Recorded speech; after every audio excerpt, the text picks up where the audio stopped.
Oke, nah tadi itu udah basically teman-teman udah dengerin pertanyaan-pertanyaan dari kita buat Mas Lukman. Nah sekarang kita balikin ke buat teman-teman yang udah naruh pertanyaan khusus buat Mas Lukman. Jadi kalau di beberapa sosmed yang di live punya itu mereka naruhnya apa sih? Kita kemarin naruhnya apa sih, Dan?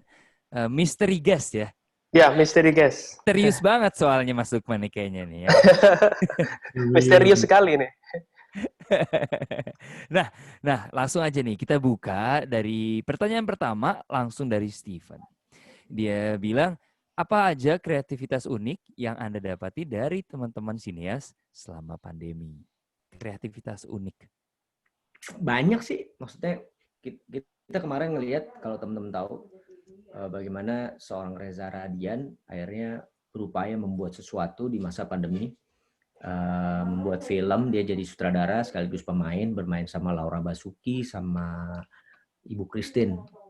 Skupnya juga kayak melalui Zoom gitu. Jadi komunikasi melalui Zoom meeting gitu yang akhirnya terjadi cerita. Nah menurut aku kan ini hal kreatif dan unik ya. Dan kemarin aku juga sempat dengar ada sebuah film horor yang base-nya juga base cerita dari online, dari Zoom meeting gini.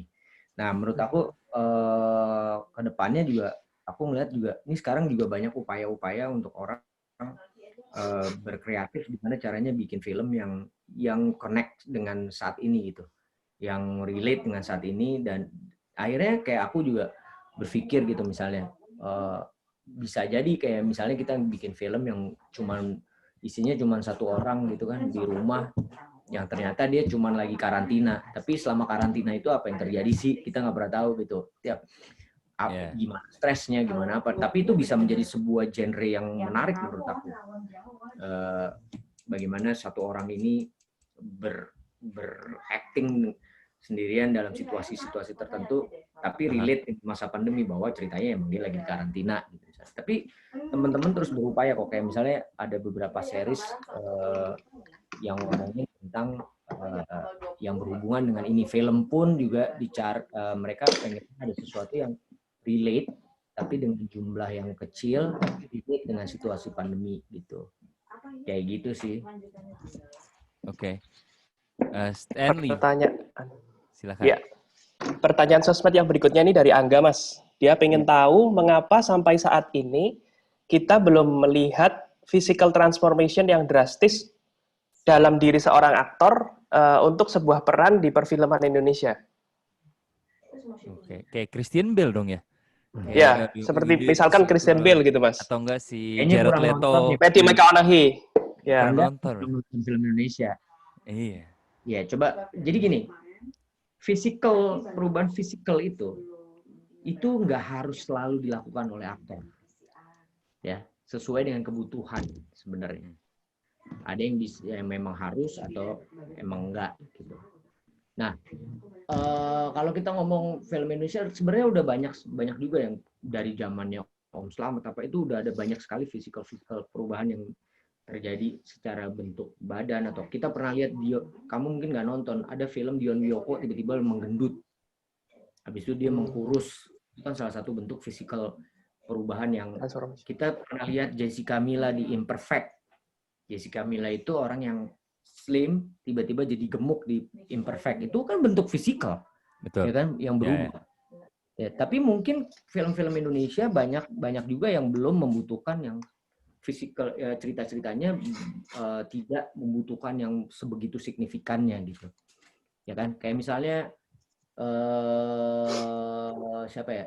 Reza itu kan juga melakukan perubahan bentuk rambut dan segala macam, walaupun itu dibantu make up, tapi itu kan berarti perubahan fisikal. Jadi harus dipahami bahwa nggak semua film itu harus setiap dia berubah karakter harus bentuk fisikalnya berubah. Karena kan ada proses sutradara, apa yang diinginin dari sutradara, apa visinya gitu kan, dan segala macam gitu. Nah, kalau kalian bisa melihat kayak aku waktu di Hatta itu gemuk. Begitu aku main di 74, kurus untuk keperluan film. Itu kan bentuk dari perubahan fisikal kan. Gitu. Betul. Ya, maksudnya pada saat yang di Hatta, karena Hatta itu kan memang lebih oval ya, lebih bulat gitu. Ya, bulat ya. Enak banget, tirus waktu itu. Akhirnya aku berupaya untuk mengemukkan dan Banyak menaikkan makan badan. enak dong Mas ya. Nah, sekarang Flip burger ya, Mas. sebuah proses ada perubahan bentuk kalau kita ngomong Christian Bale. Ya, Butuh waktu yang panjang. Betul. Ya. Ya. Ya kan? prep work-nya ya. Berarti butuh budget yang lebih besar. Ya. Nah, kalau kita bandingkan industri Hollywood dengan industri Indonesia, itu nggak bisa kalian bandingin kayak apple to apple. Ya.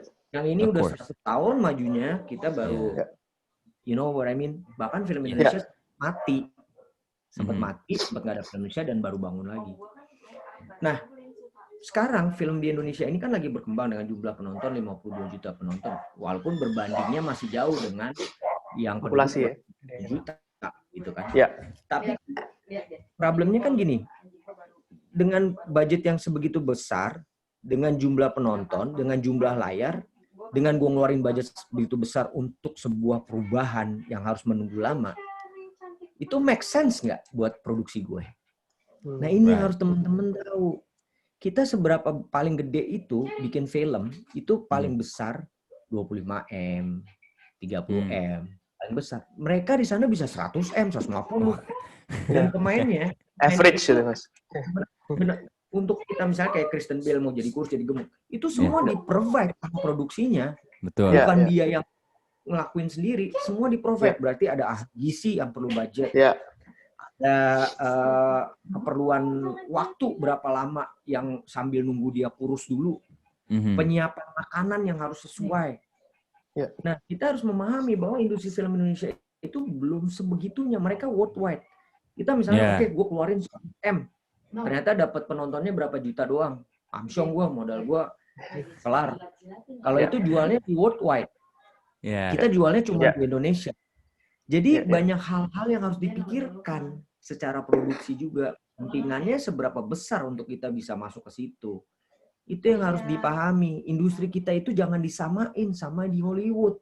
Ini yang selalu terjadi. Selalu disamain kayak apple to apple.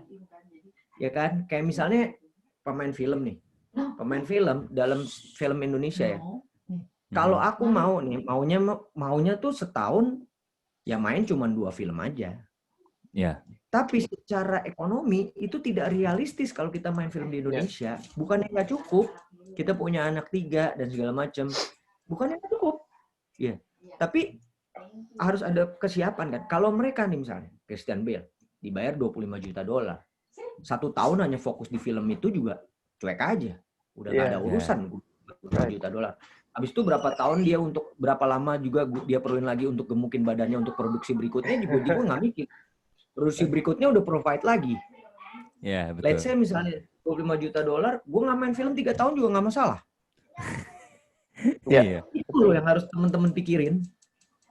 Lebih ke ini Mas ya, working in a context dan being realistic itu ya, dengan situasinya tuh ya. Jadi kita harus juga ngelihat produksi-produksi kita itu seberapa besar sih bisa punya modal dengan situasi film Indonesia yang ya ada peningkatan, tapi kan masih beda jauh gitu. Maksud gue, lo nggak bisa selalu menyamakan kayak ya kayak misalnya gue selalu kesel.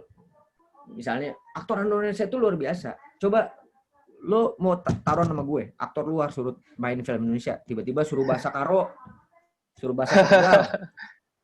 Mereka aksennya apa sih? Paling aksen Inggris, Scottish, apa sekarang? Afrika. Lo begitu Indonesia, challenge-nya tuh luar biasa. Tiba-tiba lo ngomong Karo, itu beda sama Batak. Jawa, mau Jawa mana lo? Jawa Timur, Jawa Barat, Jawa Tengah. Jawa Barat aja ada 2. Ada daerah mana? Jawa Tengah pun ada yang Cilacapat, ada yang Tegalan, ada yang Jogja. Iya, betul. Maksud gue. Harus berpikirnya secara konteks. Ya. Tadi juga sih, ya benar. Ya, itu juga tadi barusan basically dari salah satu percakapan ini yang salah satu yang gue pelajari adalah itu juga salah satu yang gue dulu nggak terlalu notice bahwa ya kalau film Hollywood itu otomatis aja budgetnya gede soalnya pemasukannya juga besar karena dia worldwide ya, kayak Indonesia ya di Indonesia tok gitu loh rata-rata, mungkin ada yang keluar di negara-negara tetangga, cuman rata-rata pasti Ya kayak film-film minim. kita tertinggi misalnya 8 juta. 8 juta, ya kan?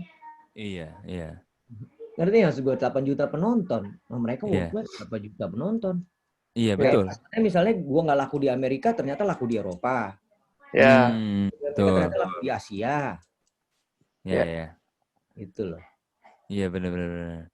Itu ya itu ngaruh sih. Tapi nih sebelum gue masukin ke pertanyaan selanjutnya, tadi gue barusan kepikiran lagi kayak dengan adanya kayak streaming platform itu, do you think that helps? Apakah bisa membantu at least untuk kayak apa namanya? Ya membantu in general gitu. Ya maksud gue bukan nggak ada efek sama sekali, pasti ada lah. Ada sisi-sisi yang mereka bisa mensupport itu. Cuman ya problemnya budayanya ini yang harus dirubah, kan kayak lo nih udah biasa dengan bahwa ya kita outputnya bioskop nih. Ya. Tiba ya, nggak biasa taruh di streaming, dan maksudnya automatically urusan capitalnya kan juga berubah perhitungannya kan. ya, Betul. Kalau kedepannya udah jelas ternyata gue bisa masuk digital, penyesuaiannya kan terjadi. Dia bikin film-film memang yang bisa menyesuaikan secara capital dan segala macam gitu. Seberapa besar sih misalnya dia harus tahu dulu seberapa besar sih digital ini bisa membayar film. Itu loh. Kan namanya PA kan juga nyari untung lah. Ada Ya. hitung-hitungannya ya. Lagi. Jadi ada hitungan-hitungan ekonomi yang harus disesuaikan dan di benar-benar di adjust gitu, karena kita terbiasa dengan outputnya adalah bioskop gitu. Nah, Efeknya ini tentu ada, kayak gue bilang tadi, untuk jangka pendek sekarang ini kan mereka banyak akhirnya menjual ke OTT gitu kan. OTT. Kan Ya. jangka pendek, tapi kan perlu ada jangka panjang. betul. Ini juga ada pertanyaan selanjutnya itu dari Fahru Rizky. Nah, ini pertanyaannya mungkin pas banget nih, bisa dijawab sama Mas Lukman nih. Kenapa zaman sekarang banyak pelaku seni memainkan dua peran dalam satu film? Contohnya menjadi aktor dan sutradara di film yang sama misalnya gitu. Nah, kenapa tren itu sekarang lebih sering terlihat dibandingkan dulu? Kalau kita bicara sejarah film itu udah dilakuin dari zaman dulu banget. Ini bocah berarti yang nanya nih, bocah nih berarti yang nanya nih. Dari zaman dulu banget. Bocah nih nanya nih. Bau Jadi sesuatu kencur. yang lumrah dilakukan. Maksudnya kan setiap manusia berproses. Ya. Setiap manusia tentu pengen berproses dan ada challenge baru dalam hidupnya gitu. Betul. Ya kan? Dan itu tergantung lagi sama passionnya dia. Ini bukan masalah tren, itu sudah terjadi sudah cukup lama. Nggak hanya di Indonesia, di Hollywood bahkan udah lebih lama lagi itu terjadi seperti hal kayak gitu. Bahwa dia sutradara juga, dia aktor juga, ya kan? Karena mereka punya passion lain gitu. Bahwa being a director membuat mereka jauh lebih berkembang lagi misalnya, selain hanya actor. Ya itu kan menurut gue juga bukan sesuatu yang salah. Namanya juga orang mau berkembang. Oh betul. Selama dia masih bisa mempertanggungjawabkan dua pekerjaan itu, why not? Kecuali dia tidak bisa mempertanggungjawabkannya gitu. Bahwa akhirnya kesannya nyoba-nyoba doang atau apa gitu. Kayak misalnya Ernest, pemain, sutradara, tapi kan dia mempertanggungjawabkan karyanya dengan baik. Ya kan?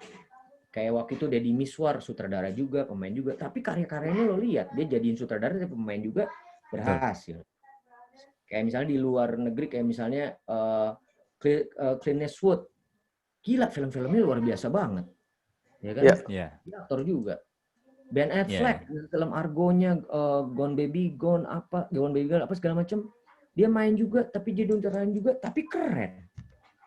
Ya, kan bentuk dari kita berproses, bentuk kita mencari challenge baru dalam hidup, dan itu sah dalam kehidupan gitu.